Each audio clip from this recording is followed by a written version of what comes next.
Urmează un moment coregrafic pe muzica lui Glinca cu Ana Secherine Delciu, Ana Sofia Petrescu, Antonia Panait, Bianca Rădulescu, Clara Apostol, Eliana Andrei, Ileana Oprescu Petrică, Eva Teodorescu, Ioana Drăghici, Iris Dinu, Sara Toru, Clara Costin și Maria Mândru.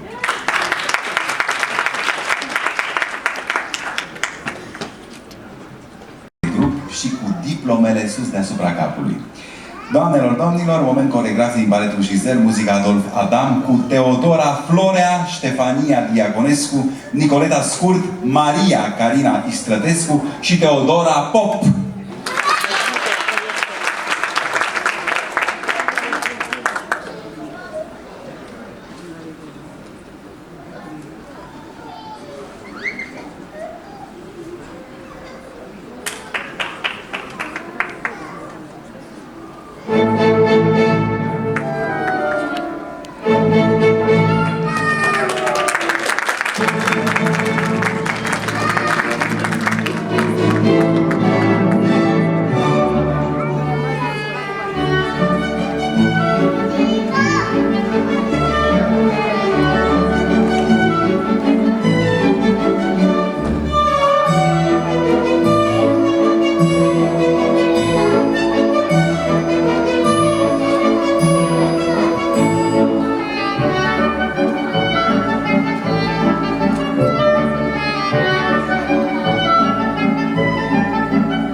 Grand final, doamnelor și domnilor.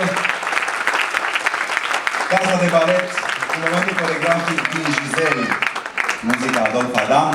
Am să le rog pe colegele mele de scenă, pe care vă rog să le mai aplaudați. Alina Fulgescu, Andreea Delcea, Ana Sicleanu, Cătălina Tudor, Sorin Tudor, să pregătească în spate tinerele brăstare pentru acest final. Eu am deosebită plăcere să vă mulțumesc încă o dată. Că ați venit și aici, și la balcon, acolo, ați venit tinerele de această sală frumoasă. Cu siguranță, înțelegerea dumneavoastră despre o normalitate și culturală, ca o componentă importantă de viață, va da roade în timp. Chiar vorbeam cu cineva aici, uite, domnule, ce frumos, oamenii tineri înțeleg cum își îndrumă copiii către această minunată disciplină, că până la urmă este o disciplină, dansul, în speță, în această seară, baletul.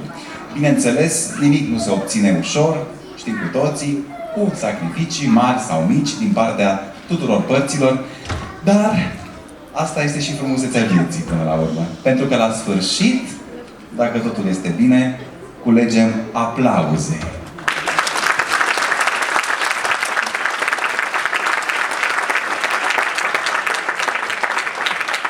Doamnelor și domnilor,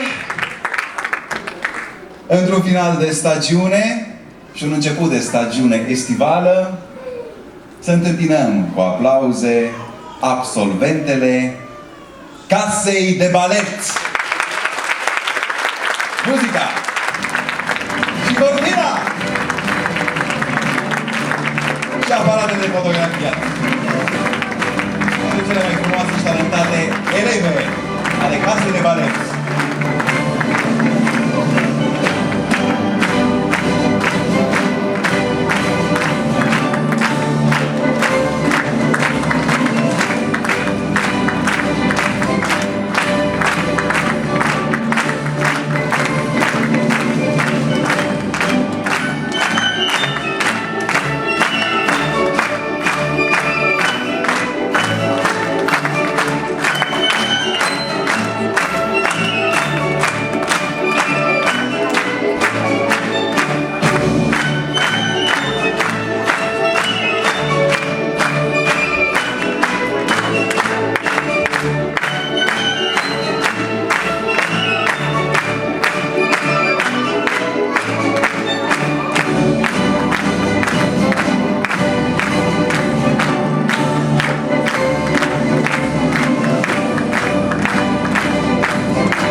organizare la sfârșitul spectacolului. Am să vă rog să mergeți dumneavoastră părinții în foaier. În foaierul sălii, unde pe rând veți fi chemați pentru a vă lua copilul. Și acum vom face un exercițiu de concentrare. După ce vom împărți repede diplomele,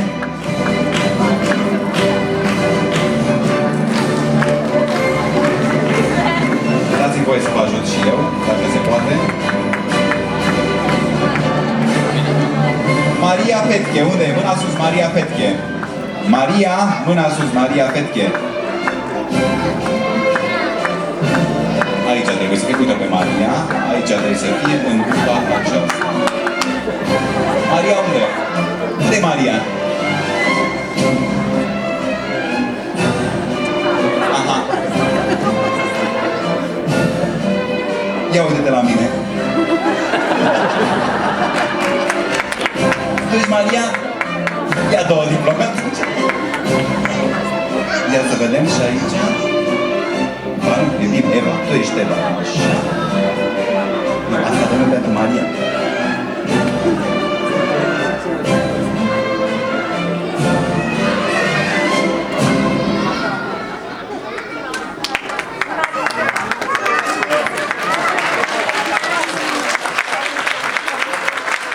S-a vopsit.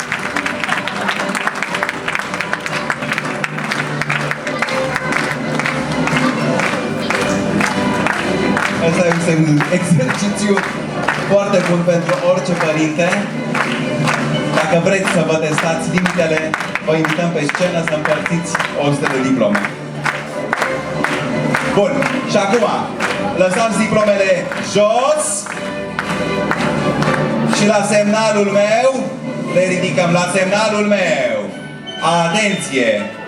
Casa de balet sus! Mergeți în foaier, unde copiii vor veni pe rând, vă vom chema. O vară frumoasă, vacanță minunată. Lăsați, le dați florile mai târziu, lăsați copiii pentru că vom trage cortina.